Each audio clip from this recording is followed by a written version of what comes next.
Do you have a senior dog and you've noticed he's slowing down a little bit? Today we're going to talk about some low impact, simple exercises that you can do on your walks to help keep your senior dog young. So now let's get started with the exercises because I know that's what you've all been waiting for.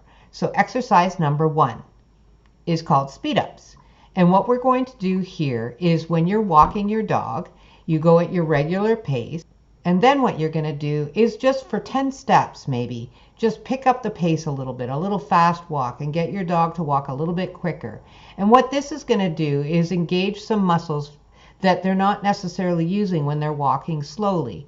It helps them extend the hips and reach forward with the front limbs. And also when you decide to speed up, they have to adjust their pace, so they're using muscles that they wouldn't necessarily use when they're walking slowly. You don't want to do more than 3 or 4 of these on a walk and no more than 10 seconds. And if with some dogs, it may only be 3 seconds and you can work up to 10 seconds. Now, exercise 2. In this exercise, what you're going to do is do wide circles around something. You don't have to do it around something, but I find it helps me if there's some sort of obstacle to aim for. You're going to go around in a circle and then you can go in the other direction. You don't need to go fast, but what this is doing is activating the hip flexors, the core muscles, and just getting them to weight shift actively, which if you saw my last video, we talked about weight shifting. The third exercise that I'm going to show you is level 2 of the previous exercise. So we're adding a little bit of difficulty here. So what you can do is, in this case I use the playground. It has a little curb. You can use the curb on the street. You could lay down a pool noodle and have them do the same thing. What you're going to do is basically doing figure eights or serpentines, either way.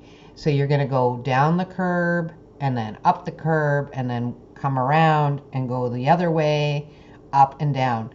And in this exercise, you're engaging hip flexors, you're working the quads, the hamstrings, as well as the front legs, and again, the core. Now, exercise 4. And this one, I believe, is one of the most important exercises for puppies, adult dogs, and senior dogs. And just a little side note here. If you have a dog with severe arthritis or spondylosis in the spine or spinal issues, or maybe hip dysplasia or a knee issue, you may want to make sure if you do this exercise, you may only want to do 1 or 2 repetitions. You don't want to do too many because it can aggravate a joint if you overdo it. But it is a great exercise to do. So what you're going to do is use a treat.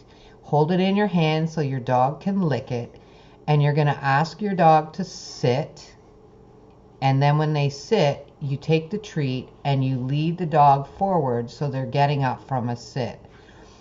And you want to do, as I mentioned, if you have a dog with arthritis, you may only want to do 1 or 2 repetitions. If you have a dog like my dog here, Jake, I do maybe 3 or 4 in a row. So the reason this exercise is important is because it's engaging the core muscles, the back leg muscles, the front leg muscles.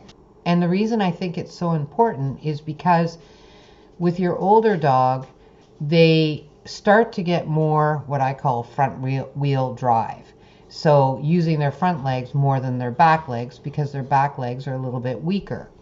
And so what this is doing is encouraging them to start using the back legs and not the front legs. And a little bonus exercise, exercise number 5. And this one for my Jake, who's now almost 13. He'll be 13 in a couple of weeks.